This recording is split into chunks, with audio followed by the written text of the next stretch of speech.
In the previous episode of In Focus, we exposed the methods used by the BBC to extort billions of pounds from the UK public. We focused on the BBC Charter as a social contract between the BBC and the UK public, and identified where the BBC is in gross breach of its obligations to the public. People will die because of the BBC decision. Let me be clear about that. In this episode, we shall present proof that the BBC is knowingly withholding information that ultimately poses a grave threat to the public. Furthermore, we shall establish that in so doing, the BBC is providing material support to terrorists responsible for 9/11.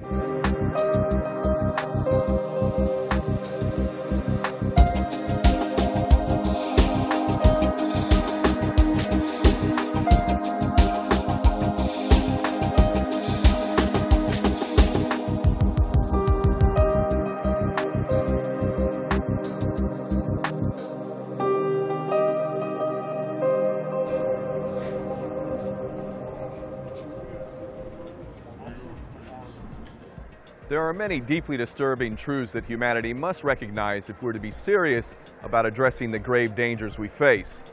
Primary among them is the fact that our governments and the mainstream media are not here to serve the interests of the people. To the contrary, they're here to serve the interests of a tiny minority who lust for power and profit from war. The BBC, between its television and radio broadcasting, probably broadcasts to more places in the world than any other network on earth. And they are essentially protected by the British government when they make statements that support the ends that the British government has supported. The BBC is a government department and a department of the intelligence network of Britain. The two component parts of the security services and some of the high levels of the BBC are almost inseparable. Acknowledging that many examples can be cited to affirm the injurious role of the BBC and UK government, the false WMD threat sold to the public so as to justify the invasion and occupation of Iraq is just one example, we are wise to look at the social contracts between the public and the BBC, as well as the public and the UK government. As discussed in the previous episode, the BBC receives billions of pounds from the UK public and thus has many contractual obligations to them. Paramount among these obligations lies in Section 1 of the BBC Charter. Quote, "The BBC exists to serve the public interest." End of quote. Acknowledging that public interest is a vague term, all sane people will agree that withholding information from the public that protects terrorists is not in the public interest. But more on that later. The only time that the BBC has covered anything to do with the conspiratorial view of 9/11 was to set up and ridicule anyone that was saying actually the official story is not true. The evidence points to intelligence mistakes before 9/11. The 9/11 conspiracy theories are just that, theories. The evidence doesn't support them. So far from just even ignoring another view of what happened on 9/11, which they have largely done, when they have addressed it, it's been to ridicule those that were questioning it. That's not only not fair and not balanced, it's fundamentally biased in the way that they're dealing with this. Indeed, the BBC has used significant yet unknown amounts of license fee payers' money to portray anyone who does not accept the official version of 9/11 as irrational, borderline crazy, and ultimately childlike and gullible. The following clip comes from a program entitled 9/11 Road Trip, and it encapsulates the BBC's agenda extremely well. As people, they're nice. They're nice people. There's nothing, you know. It's kind of odd. They're incredibly cynical, yet incredibly kind of childlike and gullible at the same time, you know what I mean? But these five people, well, to various shades as we're learning, to a certain extent, all five of them believe that the American government wiped out their own people with civilian planes. It is propaganda by omission. That's how they do it. And they're guilty of sin. And I'm on record as saying they're guilty of sin, and I stand by it absolutely. It's very, very easily provable. I think the BBC has been rather like the health service. Far too many highly paid executives at the top compared to the number of people at the coalface. And the name of the game becomes protecting backside. The BBC's executive are towing the line completely and won't allow any threatening criticism of our government agenda. When it comes to having high salaries, they're not prepared to speak up and be counted. Because what it needs is moral courage. To stand up and say, I am not putting my name to that because it's wrong. And I'm not, but without that moral courage and that soul, the evil will prosper. Well, people need to face it with moral courage. They need to embrace their moral compass rather than their legal compass. You really do. Look at the results of 9/11. Look at the amount of damage and the amount of death that we've caused around the planet. Irrespective of the terrorist attack that happened on the day, look at what's happening as a response. We need to have the moral courage to stand up and address this. We really do. When you look at 9/11 and the official story of 9/11, which, you know, I mean, as fairy tales go, I can't better it, frankly. But there are many, many, many people all over the world now. Some of them are groups of airline pilots that say you could never do that with those planes and all that stuff with the story that we're given. Structural engineers, people even the system would say were credible. They're saying the 9/11 official story is impossible. I mean, we're talking about an initiation of collapse due to thermal expansion. Richard Gage is the founder and CEO of Architects and Engineers for 9/11 Truth. He represents over 2,300 architects and engineers who have strictly applied the scientific method in the process of concluding that WTC-7 was brought down by controlled demolition. Here he explains the nonsensical official version of events, however.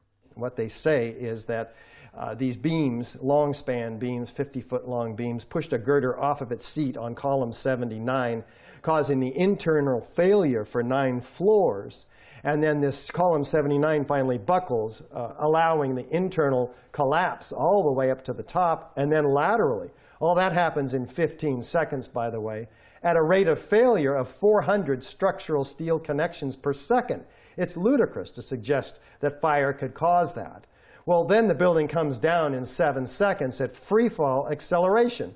What can cause that? The only thing that can do that is if explosives remove those columns synchronistically timed floor by floor and virtually all at once on each floor. The absurdity of the official version of what caused the symmetrical free-fall collapse of WTC-7 into its own footprint is self-evident. Despite this, many attempts to overturn the laws of physics and defy reason can be cited by the BBC. When examined through the prism of critical thought, we can see clearly a willful intent by the BBC to deceive and ultimately disempower the public they are meant to serve. Dr. Gene Corley was the lead investigator. A structural engineer for 50 years, he did the forensic work on the Oklahoma City bombing, on the Waco fire, as well as the World Trade Center, all subjects of conspiracy theories. We looked at everything. Controlled demolition was ruled out because there was no evidence of controlled demolition. And you looked for evidence of it? We looked for it, yes. And we found no evidence of controlled demolition. Every inch of the site was picked over by hundreds of people. No one reported any signs of explosives. This is truly astounding. Here you have Gene Corley, a structural engineer for 50 years. This man is the chief investigator into the collapse of the Twin Towers and WTC-7, and he is saying to a BBC reporter that there is, quote, no evidence of controlled demolition. This is astounding. In a day and age where we're supposed to have genuine journalism, you have a BBC reporter accepting the chief investigator claiming that there is no evidence. No evidence such as the firemen and first responders who heard multiple explosions in the buildings, no evidence in the form of molten metal, no evidence in the form of free fall acceleration, no evidence in the form of symmetrical collapse into its own footprint. We can go on and on and on, but the fact is that the BBC accepted what is a patently false answer, a lie, and in fact, any serious investigation into the collapse of World Trade Center 7 and the Twin Towers makes clear that there is far more evidence to support controlled demolition than there is in fact for a fire, an office fire. In fact, there is no precedent. Never in the history of our world has a steel frame building collapsed from an office fire, and yet 3 buildings, we are told, collapsed on that day, and we're supposed to accept that as if it makes any sense. The key here is that the BBC does not challenge this patently false lie. Controlled Demolition Incorporated is one of the world's leading demolition companies.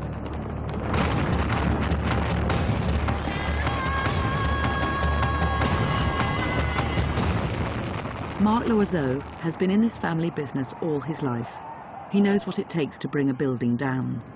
The largest steel structure we've taken down, which I think is still a Guinness record, is the J.L. Hudson building in Detroit. I saw thermite once in high school.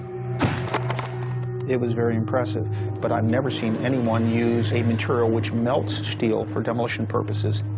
I don't see how you could possibly get all of the columns to melt through at the same time. This is truly extraordinary once again. Here we have a demolitions expert who is stating very, very clearly that he sees no possible way that thermite could be used to actually bring down the building in a symmetrical free-fall manner. And yet, the BBC reporter is right there and could easily ask the question, well, if thermite can't do it, what is supposed to make us believe that a fire, an office fire, can somehow compromise all of the joints within this steel-structured building and bring it down symmetrically at free fall speed? Instead of the BBC questioning the validity of office fires bringing down the building, which would require the same level of timing, instantaneously, symmetrically, all the supports collapsing and imploding all at the same time, that's not possible with thermite. It certainly isn't possible with an office fire now, is it? The BBC have withheld a huge amount of extremely powerful evidence which basically proves that the official story of 9/11 is not only false, it's completely impossible. So the BBC have certainly been in gross breach of their requirements through the Royal Charter and editorial guidelines on the issue of 9/11. Well, what they did is they spoke for NIST at the time. NIST was denying freefall, saying there'd be no structure below if it fell at freefall. But later on, after the BBC's program, NIST acknowledges freefall. So this has not been retracted or corrected by the BBC. In fact, their program has been taken off the air and off their archives. If the true perpetrators are not being exposed through the withholding of that information, then there's the potential for those perpetrators to commit similar acts in the future. So that definitely puts the public in danger, and the public need to have that information so that the perpetrators of these crimes can actually be exposed and held to account. One of the most transparent and sinister methods of deception is that of selling impossible theories, including some that blatantly defy the laws of physics, through the use of so-called computer models. The government just loves their computer models, don't they? They really do. What they do is they give you a completely unrealistic scenario, and then they create a computer model to illustrate the scenario that they've given you. With no steel from Tower 7 to study, investigators have instead made 4 complex computer models, worked out to the finest detail. They're confident their approach will provide the answers. Purdue University has built a computer model to show how the damage inside the Pentagon is likely to have happened. And its animation matches what this structural engineer saw when he went into the building. It blew out a bunch of columns, and then as it went through, the fuel exploded more and more. So there were all these explosions that went out from where the plane was. And that's why there's a big round hole, because the explosive forces made the round hole. When you look at 9/11 and you look at everything that's going on with the war on terror, just look at what you're being told by the government. Look at it for yourself and analyse it with your own mind, and look at what they're telling you, and then add the numbers up and see if they balance. The books don't balance. The small size of the hole can easily be explained because it is where the remnants of the plane came out. leaving almost all the debris and passengers inside. The BBC, since September 11th, has descended into just sheer and utter extremist propaganda. They're in utter denial about these 9/11 and the whole war on terrorism issue. They actually reported that Building 7 came down on September 11th, 20 minutes before it came down. Somebody fed them the script, but it got there too early. The BBC have been part of the construct that supports that narrative. And to my mind, that makes them fully complicit in it. This isn't a case of keeping quiet. This is proactively going out of their way to perpetuate the monstrous lie and the tyrannical cover of horrendous acts of terrorism against our own citizens. Investigators have focused on the east side, where the long floor spans were under most stress. They think fires burnt long enough to weaken and break many of the connections that held the steel structure together. At 5:20, the building drops like a rock, straight down virtually, into its own footprint, just about, at free fall acceleration. For at least a third of its fall, it's falling freely. There's 40,000 tons of structural steel in this building, 5 times stronger than it needed to be in order to keep it up and from falling anywhere. So all of a sudden, what must have happened is those columns had to have been removed. Our working hypothesis now actually suggests that it was normal building fires that were growing and spreading throughout the multiple floors that may have caused the ultimate collapse of the buildings. That pretty much covers the number one problem here. It's intuitive for most everybody to realize that a building can't fall as fast as a bowling ball falling off of it without slowing down as a result of the columns, these 80 massive columns in this building. The deputy chief of the New York Fire Department that day remembers the scene. Well, we had our special operations people set up surveying instruments to monitor and see if there was any movement of the building. We were concerned of the possibility of collapse of the building. And we had a discussion with one particular engineer there, and we asked him if we allowed it to burn, could we anticipate a collapse, and if so, how soon? And it turned out that he was pretty much right on the money, that he said in its current state you have about 5 hours. Because this would have been the third steel structure building in the history of the world to fall down. So why did they, A, have any reason to believe it was going to fall down? Because there were no precedents for it. We didn't have any reports on it at that stage. And then, of course, the report eventually comes out in 2008 that the building fell down due to fire. Well, I don't believe it. I simply don't believe it, and neither do 2,000 architects and engineers around the world, and millions of others, for that matter. You don't have to be a scientist to see that the building was demolished. And you have connections that essentially don't have strength for the loads that they are being subjected to, and you have this massive failure of a column. It does not take time. The structure has lost all integrity at that point in time. It would fall in stages, starting with the weakest point, as you mentioned, and it would fall over. It wouldn't fall straight down through the path of greatest resistance, which is the columns, particularly the 80 columns in World Trade Center 7, which were almost solid steel at the floor, which NIST claims is the initiation of collapse. Through here, the red area is showing where we had observed structural damage. You see there's a little bit of... They say the main reason for the collapse were normal office fires, not the diesel as first thought. You can see here we either have large sagging or buckling occurring in some of these floor beams, and these circles indicate the condition of the connections, where yellow is a partial failure and a pink is a full failure where the entire connection no longer is attached to the column. Other skyscrapers haven't fully collapsed before because of fire, but what happened on 9/11 was unique. Tower 7 was built over an electricity substation. There were many fires, and crucially, firefighters could not fight the fires in Tower 7. They didn't have enough water and focused on saving lives. Our working hypothesis now actually suggests that it was normal building fires. We can say that the official theory about the towers is disproved as thoroughly as any such theory could possibly be. These facts taken together render the likelihood of the official theory essentially zero. The official theory is therefore an outrageous theory, whereas the alternative theory is, from a scientific point of view, the only possible theory.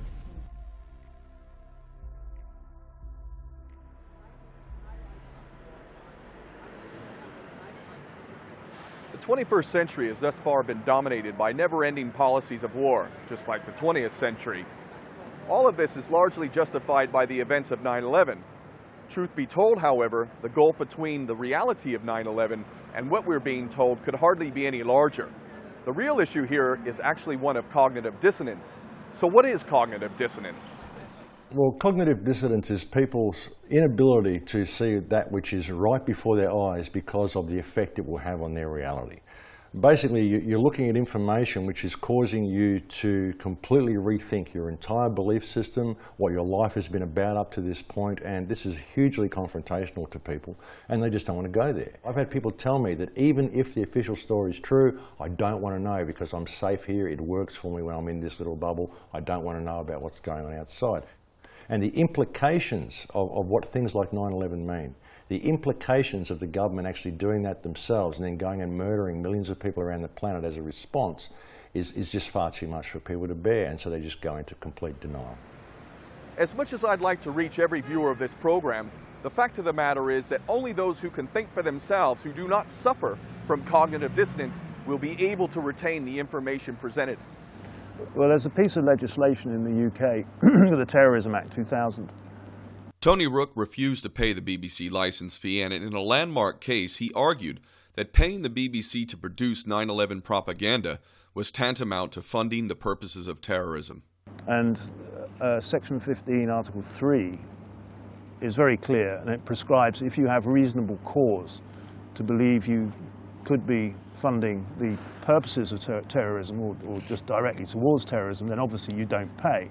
Now, this piece of legislation is obviously aimed at groups like Al-Qaeda and all these boogeymen, but because of the way the BBC have behaved and the propaganda by omission over the events of 9/11, I was genuinely concerned that they were complicit in the cover-up.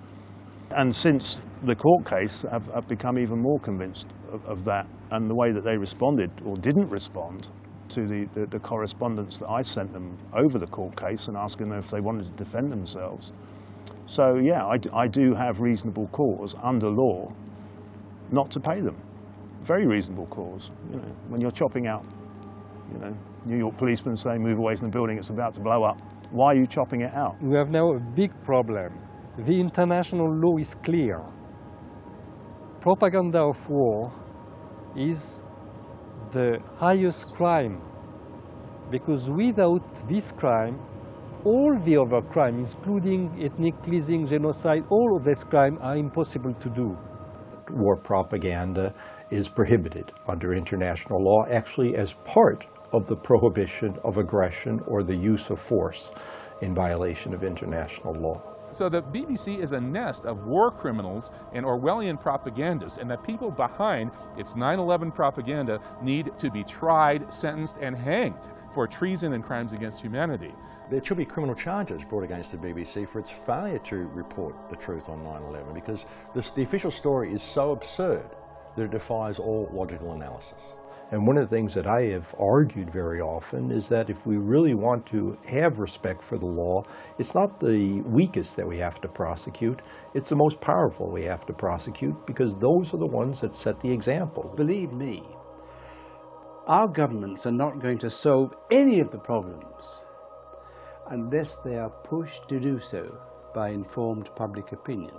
Therefore, I say what I describe as the media's betrayal of democracy is an issue that really ought to be most seriously addressed.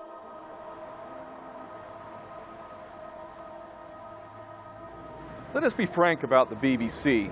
It sits in a very privileged position, able to extract billions of pounds from the UK public.